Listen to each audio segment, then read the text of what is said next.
Welcome back to the channel, folks, and to another battle report. We've got Peter joining us again today. He's bringing some Germans and Grenadier type list, I believe. So it's going to be him in defence with me attacking. Now, at the moment, if I am attacking Germans for the Axis ally split, I have to go Soviets. But I've been playing the same kind of Soviet lists for quite a while, so I'm going to bring a different kind of list. No idea how to use them, never mind how it's going to play.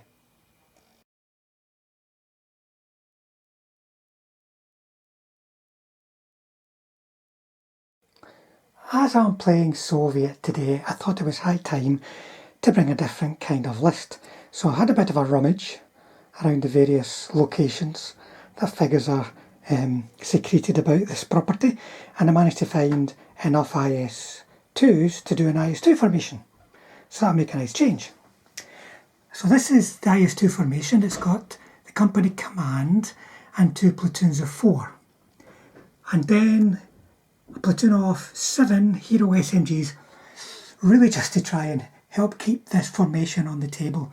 You know, if those 4 go, or 5, can't even count, those 4 there would be gone too, but they won't if they're still on the table. Very common practice you're probably familiar with. So it's quite a small core formation, but a tough one. Front armour 10, you know, that's going to be hard to deal with. Not a lot of shots getting fired out, but they could be hard to stop. You know, they could just keep rolling on. We shall see. And backing them up, I've got a platoon of 5 armour cars, B64s.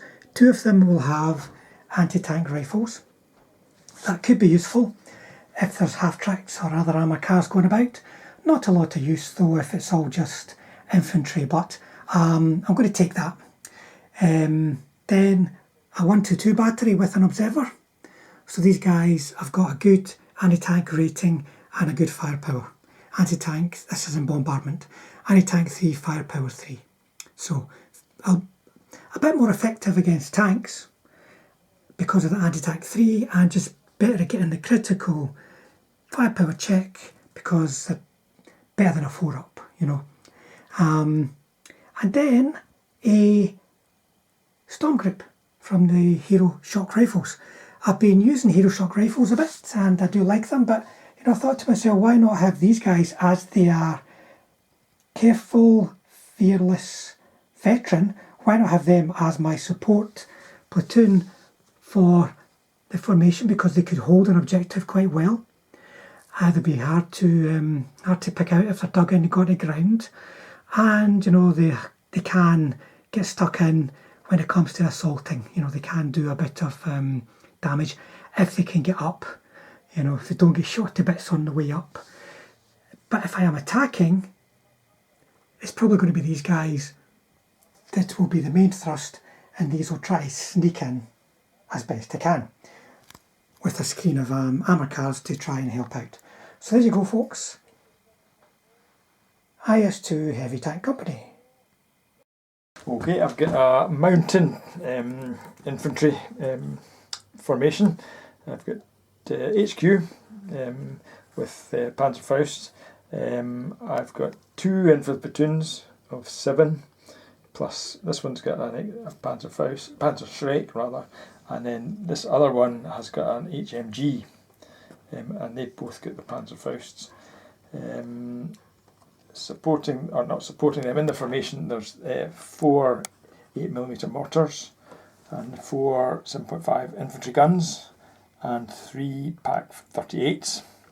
And then to support them, I've got the big guns. I've got 3 Tigers and 4 88s. Right, and it's another lovely looking army as well. All that gives me is it might be climb mountains, but I don't think there's any mountains in the. Damn, you should have told me. I would have stuck a mountain in the middle. But all the same, the Gebirgsjaeger are really nice looking figures as well. The IS-2 is a Soviet heavy tank that was designed in response to German heavies such as the Tiger tank. It is aggressive and hit on a 3+. It is a veteran, so it passes skill checks on a 3+. It's got a confident motivation rating, so passes checks on a 4+, but it does pass counterattacks on a 3+ and last stand on a 3+. It's got a tactical move of 10 inches, a cross check of 3+ because it's a little bit heavier than other tanks. It has a 122mm gun with a range of 28 inches, a rate of fire of 1, anti-tank 14 and firepower 2+. The gun has got a brutal rule and also the slow firing rule, so it's a penalty to fire this gun on the move. It's got an anti-aircraft MG and 1 dice of ordinary MG fire for those softer targets. The German heavy Tiger tank is probably the most iconic tank of the war. In the game it is rated as careful, confident veteran, but it's got a 2+ last stand and a 2+ remount to add to its durability. Now its movement is a little bit slower in terrain dash than perhaps other tanks, but otherwise it can keep up with medium tanks quite nicely, and it's got a good 2+ cross check for those wide tracks. The armour is good, it's good all round, and it's also got a very long range gun, a 40-inch range gun with an anti-tank of 14, which means it can be basically clobbering tanks before they get a chance to respond if you use it to take advantage of that benefit. So a Tiger tank is quite often best played in almost like a fencing way, where you keep it maybe in the centre of your defence, taking out all the various avenues of approach that your enemy has. So Tiger tank, greatly feared, but also expensive in points, so don't expect to get too many of them on the table. Think about how you're going to use them and use them well.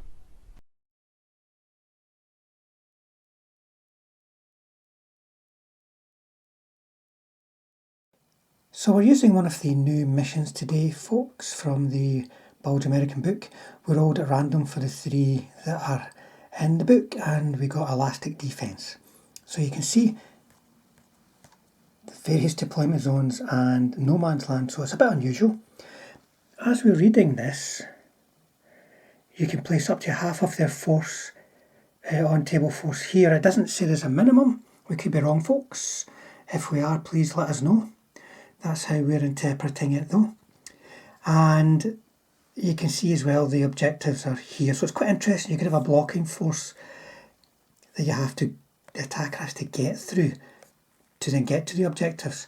And a significant point is the distance between the attacker's deployment zone and the objectives. Normally in these sort of lengthwise, when you're attacking down the length of the table missions, the objectives tend to be a bit further up, so that could be a bit of a challenge.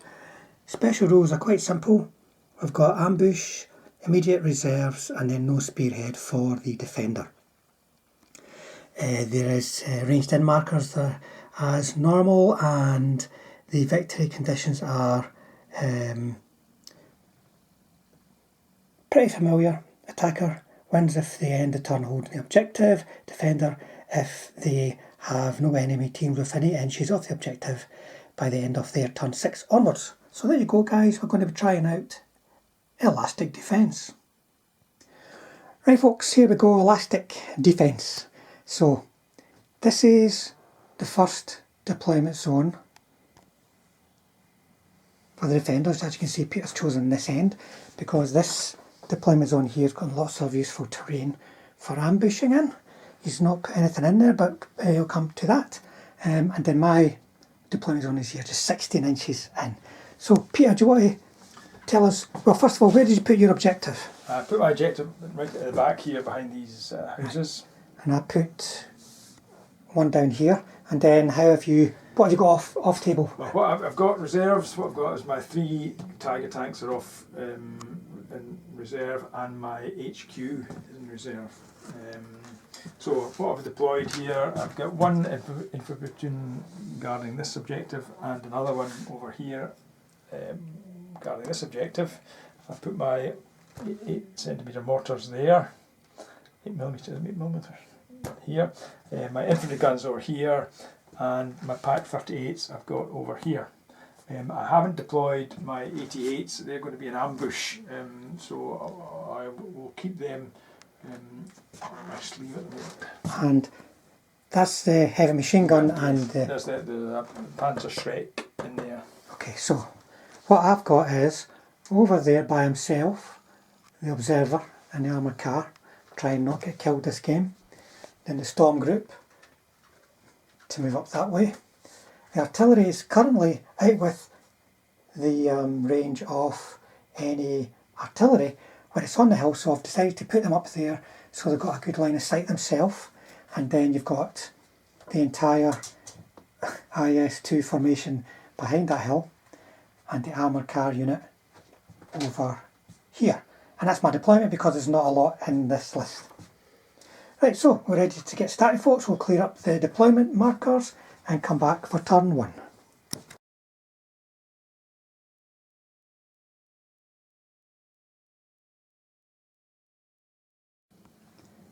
Soviet turn 1, so the observer on his lonesome out there, just taking a wee 8-inch tactical move. These guys didn't do anything, just moved up, and as you can see these guys have moved up, so I just left the shooting, and the only thing that had any line of sight was artillery, and they managed to range in, first time for once, here, and got potential hits on all these guys. Got quite a few hits, to be honest. I was a bit lucky as well, but there was only one failed save on him, but it was a failed firepower 2, I rolled a 2. So they're pinned but no casualties. So a very dull and uneventful first turn for myself. I chose not to bring on my ambush. I rolled for reserves, didn't get any reserves, and I had 2 platoons that were pinned, the infantry unpinned and the anti-tank guns unpinned. I don't have an observer, so I'm relying on what the platoon, my mortars and my artillery can actually see, which is not a lot. And currently my HQ is off the table, so he can't help. So I managed to, mortars managed to range in on the factory there, and managed to get a few hits, but I killed 2 platoon. The mortar and the base infantry, Yes. which isn't bad for ranging in first time. And it's always the extra stuff you bring with the storm group that dies first. If there was a flamethrower, he'd be dead as well.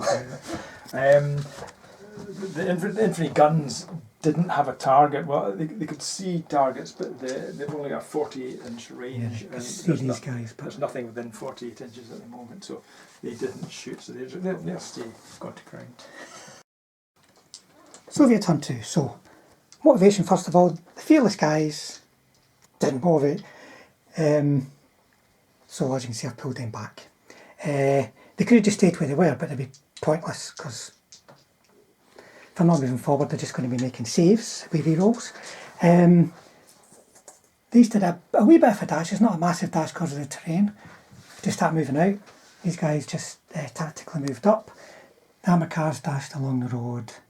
I'm really just trying to reduce ambushes at the moment. The observer's helping them as well. And then in terms of shooting, the artillery kept firing. They got a few hits, not as many as last turn, but managed to get a couple of kills due to the reroll successful saves, and this time I passed my firepower, so 1 dead gun, 1 dead base of infantry, and that's it so far. I decided that I had better pot my ambush. I was restricted in putting it into the middle deployment zone, so I put them here with the hope of getting some tanks. I put these armoured cars here to try and push you further back. Yes. But the hill was a great place to go anyway. So that's them on. I failed to unpin my infantry and I failed to unpin the anti-tank guns. The anti-tank guns were out of command, so I've moved them back to try and get them back in command, which I have done, but I think they're still under the template. We'll check that later, but they're still under. I know they'll be fine, to be honest. They'll be fine. Okay, shooting wise, I let loose with my 88s on the tanks, but all I did was manage to bail 2 of them. My mortars, they ranged in over here, hoping to clip a few of the infantry. There were 3 under the template, but I didn't hit any of them. So unfortunately, and then my infantry guns ranged in on Frank's reconnaissance here, ranged in but only bailed 1. It's quite hard to kill armour with ordinary artillery. Yes, and I didn't get any reserves on as well. Soviet turn 3. Now, in terms of motivation, he didn't get back in. The shock storm group got back in. They're now all in that building, by the way. He didn't get back in, even with a reroll for the company commander. So my guys have only got a 20-inch range, and they're at maximum range against 88s, which is a 40-inch range, so I've just dashed over there. The other guys have tried to move into the wood, one never made it. These guys have pushed up because they can't think of anything else to do, and these guys have moved around to get shots on the 88s. So in terms of shooting, the 88s were under 2-1 for the template, so I just kept it, and they all saved. It was 5s and 6s all round, with the rerolls as well. 1 infantryman died under the artillery, and then these cheeky wee buggers with HMGs, I mean their MGs managed to kill an 88. So 122 mils can he do it? Sending an armoured car to kill the dug-in artillery. So I really need to start making some progress though. It's turn 3, turn 6 is a critical turn, and I've got to be within 8 inches and securely within 8 inches of these. So over to Peter for his turn 3, and he will definitely be getting reserves. Okay, I rolled 3 dice, didn't get any 5s, but I got my HQ on in reserves, and they come on here behind the infantry and the 88s. This infantry unpinned, the 88s failed to unpin, and the anti-tank guns unpinned. So movement, these moved across here just to get out of the way of the template, and also to be able to give some help to defending that objective. And that was all my movement. Shooting, the bombardment from these guns over to ranged in here, and managed to clip a few stands, and 1 killed 1. And then with my mortars I managed to range in here, and managed to get another 3 kills, so that was good. Over here, the 2 88s in range of that bailed out tank, managed to destroy it, and then this 88 managed to hit was it? The 88 missed. The 88 missed, but this wee anti-tank gun managed to get a hit, but only managed to bail the reconnaissance. And that was me. Soviet turn 4. Well, that wasn't very good, to say the least. You'll notice that they're still pinned, he's still bailed, and he's still bailed. I just kept rolling 2s again in all the important rolls there. So the guys are just running away because they're dead if they keep going forward. They've only got 4 bases left, and they lost 4 bases last turn. Mainly because I kept rolling 2s for saves as well, and he died on a 2. So these guys are trying to keep out of sight of the 88s and edging up. The guys are going to come forward until they get pinned again, or all die in a mortar barrage. Why he tried to get into the wood again, failed again. Needing a 2, got a 1. So just left a tiny bit of shooting. These guys managed to get some hits. 1 failed save but no kill on the 88s. And then I rearranged in the artillery on the 3rd attempt. Killed a base of infantry, but no 88s dead this turn. My chance of some getting killed next turn, but the Tigers are definitely coming next turn. And next turn is turn 5, so the clock's ticking, folks, and I really don't feel as though I'm making any progress. Okay, so the Tigers come on from the reserve. They've just come on here. unpinning, the 88s unpinned and the infantry unpinned with little help from my HQ. The only movement apart from the Tigers coming on here was my HQ moved to the top of the hill to maybe help range in with some of the artillery. He's maybe a wee bit exposed up there at the moment. Shooting, with the mortars, I managed to range in my third attempt in the middle there, but I only got one hit and he saved it, but I pinned. And then the only target I had for this artillery was the armoured car, which I think I hit, but it bounced it. And then over here, the 88s opened fire on the armoured cars, got a couple of kills and A couple of field firepowers ended up with a couple of bales, basically smacked them. Yeah, and then this guy missed. Yeah. Shot and missed. And that was me. Turn 5, so in terms of motivation, the armoured cars both didn't get back in, but they did at least stay. These guys, it's not really important, but they didn't unpin, so I'm just keeping them out of the way.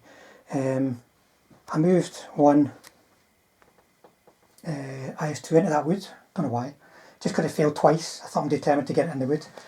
Over here, these guys at least unpinned, so I moved them up and managed to follow me. It's like, holy smoke, heading for that church. These are moved up to get protection against the 88s, face off against the Tigers. They've stayed put, but they're all still within command distance. And then in terms of shooting, they got 4 hits on the mortars. So I thought, oh, at least I'll pin them. And then he rolled 3 ones. I thought, no, I won't. So they're going to get mortared again. But at least I managed at last to kill 2 88s with the 1 2 2s, so I can at least be confident of moving on this flank. So time is running out, folks. Turn 6 is a critical turn. Okay, that move, I managed to unpin the 88s and he managed to stay at the moment. Movement wise, I've moved my Tigers back around here to try and protect this objective. HQ dug in. I think that was all my movement. Shooting, both the artillery units managed to range in on this infantry platoon. Got lots of hits, but only killed 2. All the saves were made apart from 2.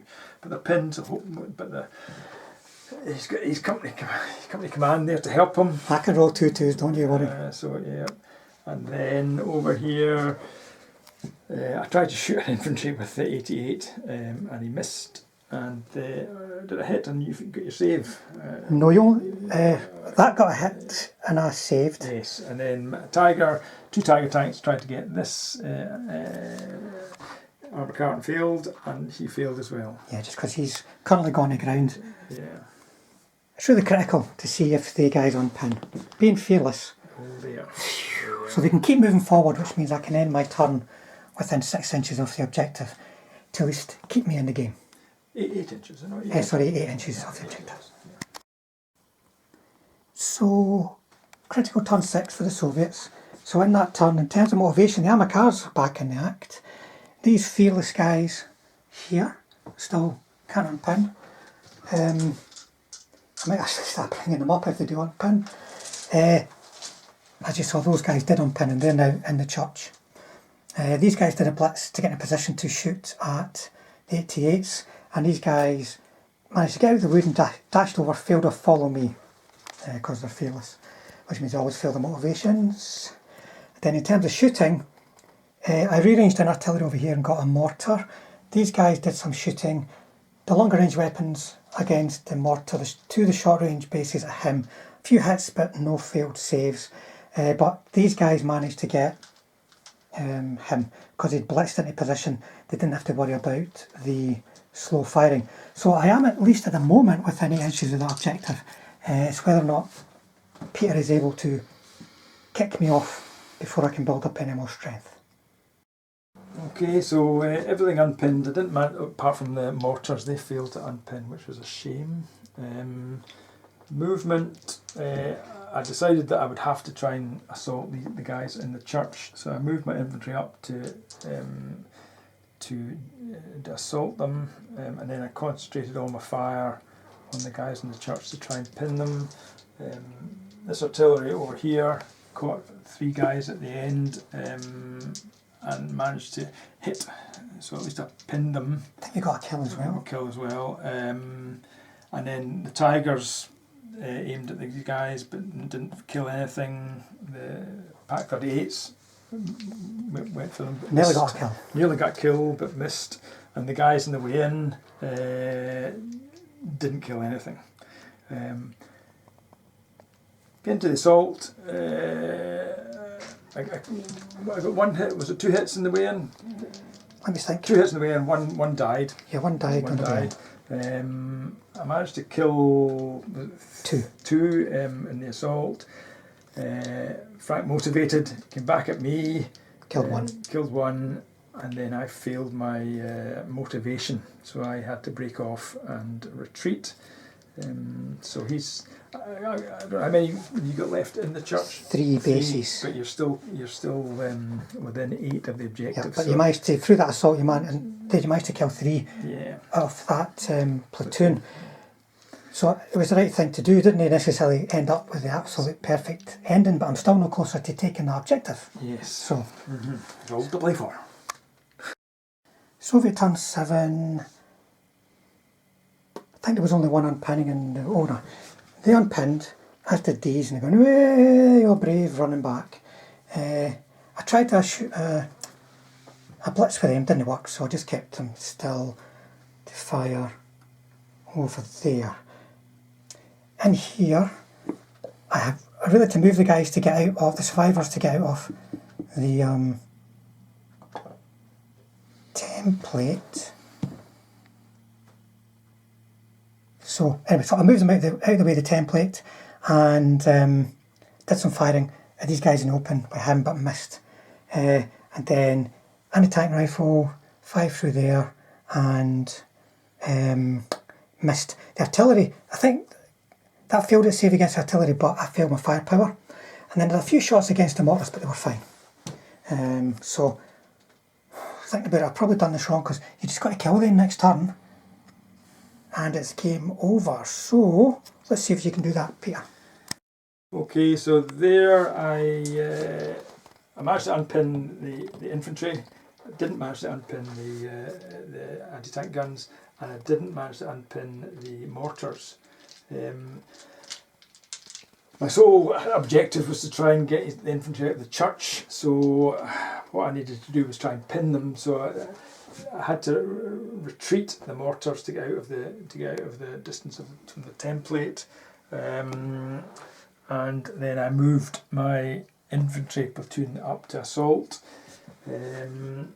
I did manage to range in, and I got a kill. I got a kill, but the main thing was to pin the infantry. Because that meant there was only 1 base left. Yeah.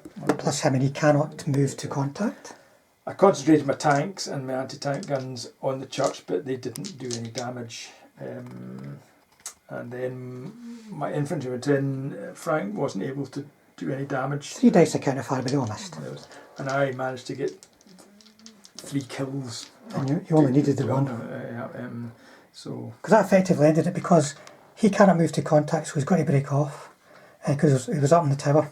I would have been better keeping him downstairs just to try and keep the assault going, but that would have been a wishful thing anyway. So that meant me breaking off, not within 8 inches, so victory for Peter.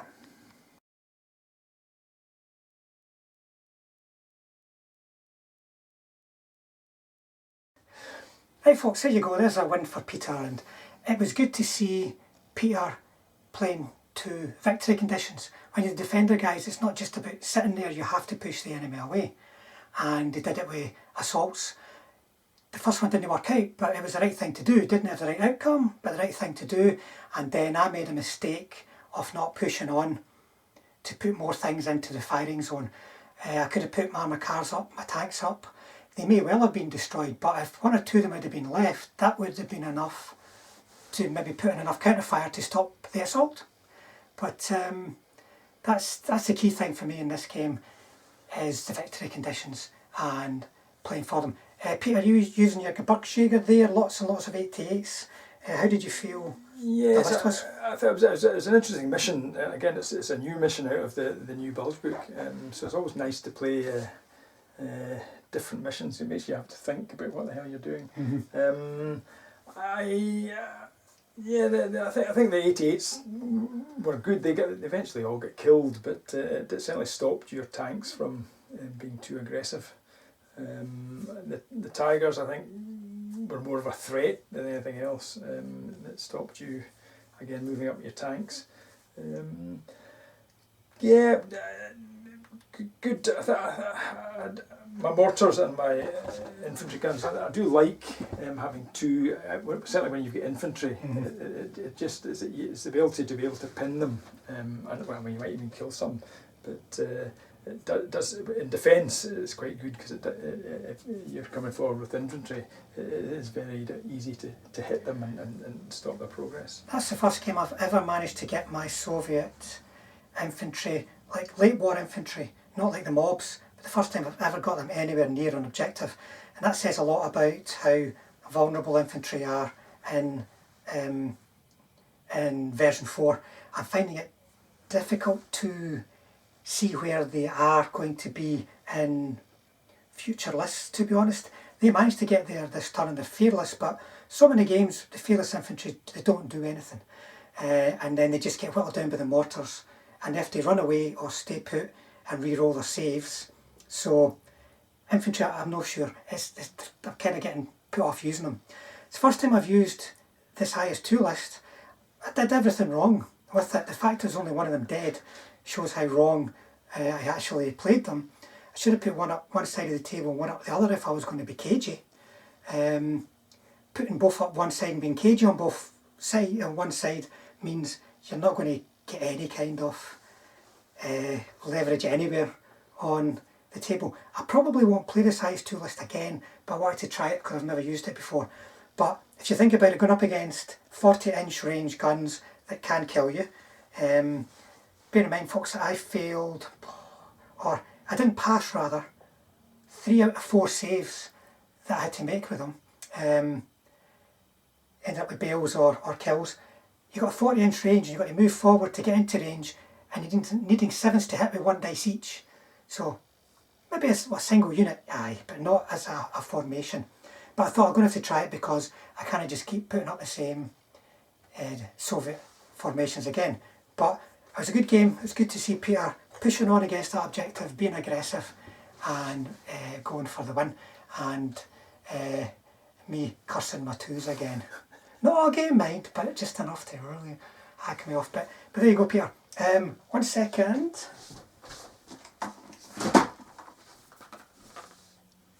That's what we're going to be seeing a lot of next, I think, guys. So, Peter, you've got lots of I've got lots American of stuff. American tanks, yes. I'll need to buy a bit more, but yes, I'm quite looking forward to doing the Bulge, both from American and when the Germans come out. Yeah, we'll see.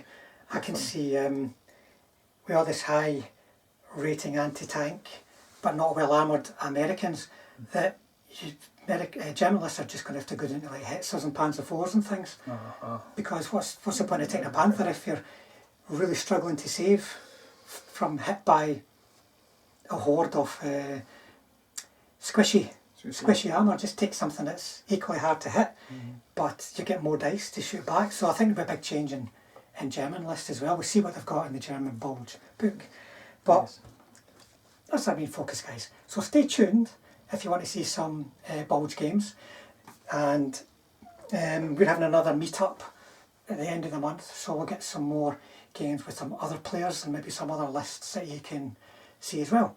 But thanks again for the game, Peter. It was great. It was good. Thanks to all you guys for watching. Thanks to everyone who subscribes. And if you'd like to subscribe, please do so. It'll help us build the channel. And if you want to see all the American Bulge action, remember guys, hit the bell button and we'll definitely see you on the next one.